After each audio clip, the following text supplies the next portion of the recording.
Did you know that one of the most famous leaders in history started as just a baby, helplessly floating in a river? This is the story of Moses, a great man whose life changed the destiny of the whole world. A long time ago in the land of Egypt, the Israelites lived as slaves under the rule of a cruel Pharaoh. Fearing that their numbers would grow, the Pharaoh issued a terrible decree. Every newborn Hebrew boy was to be taken from his family. But one mother, determined to save her son, refused to let that happen. You are special, Moses. God will protect you. With a heart full of hope, she placed her baby in a basket and gently set it among the reeds along the Nile River, trusting that someone or something would find him. And someone did find him. The Pharaoh's daughter, who was bathing in the river, saw the basket trapped among the reeds. When she opened it, the baby's cries touched her heart. You must be one of the Hebrew babies, but I will care for you as if you were my own. You will be called Moses, because I drew you out of the water. And so Moses grew up in the royal palace, surrounded by the riches of Egypt, although he never forgot his true identity as an Israelite. As he grew older, he saw with his own eyes the cruel treatment of his people. The Israelites were forced to work endlessly, beaten and oppressed. One day, Moses witnessed an Egyptian overseer brutally beating an Israelite child. The injustice ignited a flame within him. This is wrong! How can I stand by and watch my people suffer? Overcome by anger, Moses struck the overseer, who fell dead. Realizing the gravity of his act, Moses fled Egypt, escaping to a distant land where he lived in exile for many years and grew old. But the story of Moses was far from over. One day, while tending sheep in the desert, he encountered something astounding. A bush was on fire, yet it was not consumed. As he approached, a voice called his name. Moses. Moses. Here I am, Lord. I have seen the suffering of my people in Egypt. I am sending you to free the Israelites from slavery. Go and tell Pharaoh to let my people go. And in that moment, Moses experienced the grace of God in every cell of his body.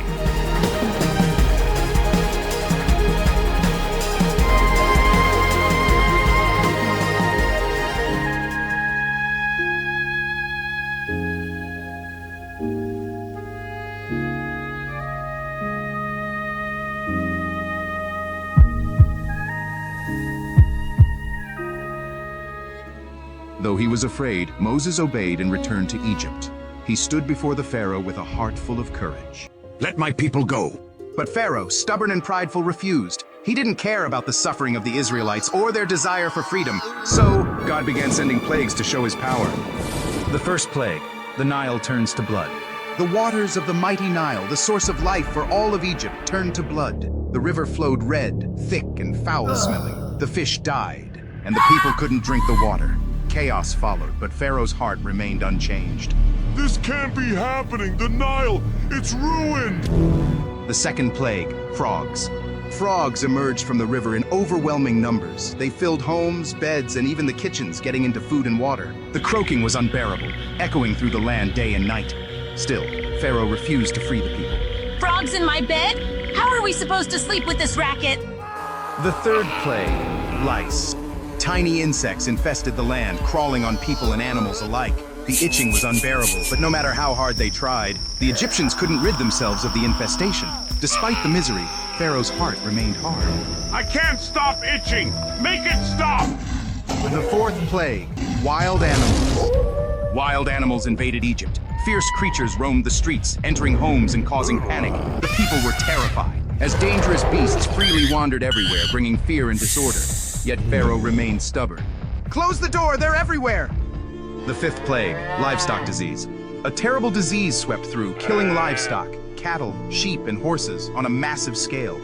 The animals that were essential to farming, travel, and trade were lost, but even this great loss did not move Pharaoh. No, my cattle! What are we going to do now? The sixth plague, boils. Painful sores appeared on the skin of every Egyptian. The boils were excruciating and covered their bodies, making life unbearable. Yet even with this pain, Pharaoh's heart did not soften. I can't bear this pain any longer! The seventh plague, hail and fire. Hailstones mixed with fire rained down from the sky, destroying crops, trees, and anything outside. The storm left Egypt in ruins, but Pharaoh's defiance remained. Our crops! Everything is gone! The eighth plague, locusts. A swarm of locusts swept over Egypt, devouring every green thing that remained after the storm. The locusts covered the land, turning the skies black with their numbers. Fields and trees were stripped bare, but still, Pharaoh's heart was unmoved. There's nothing left for us. Nothing! The ninth plague, darkness. For 3 days, a thick, terrifying darkness covered Egypt. No one could see anything or leave their homes. It was as if the world had disappeared into an endless night.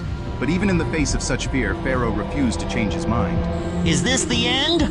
Will we ever see light again? The 10th plague, death of the firstborn. In one night, the firstborn of every Egyptian family, from the smallest household to Pharaoh's palace, died. This was the night of deepest sorrow. Grief filled every home, and at last Pharaoh's heart broke. He called for Moses and told him, "Take your people and go." No! My child! How could this happen? Moses gathered the Israelites, and they left Egypt behind, carrying all they had. It was a quiet night as they began their journey to freedom. But not long after, Pharaoh's heart hardened once more. He regretted letting the Israelites go and ordered his army to pursue them. The Israelites, trapped between the Red Sea and Pharaoh's approaching army, were filled with fear. They cried out to Moses, unsure of what to do. But Moses assured them, "Do not be afraid. Stand firm, and you will see the salvation of the Lord." Moses raised his staff, and God sent a powerful wind. The waters of the Red Sea parted, creating a path of dry ground for the Israelites. Walls of water rose on either side as they walked through the sea. It was a sight unlike any other. The creatures of the deep swam alongside them, illuminated by a mysterious light as the Israelites made their way through the sea. By dawn, they had safely crossed to the other side, but when Pharaoh's army tried to follow, the waters rushed back, sweeping away the chariots and soldiers. The Israelites were finally free. On the shores of the Red Sea, they sang and danced in celebration, praising God for the miraculous escape. Moses stood with his people, looking back at the sea, knowing they had witnessed something extraordinary. With faith and courage, even the sea had parted before them, proving that no obstacle is too great to overcome. If you enjoyed this story, don't forget to follow our channel, The iPro Bible, for more wisdom and fun. Yahoo!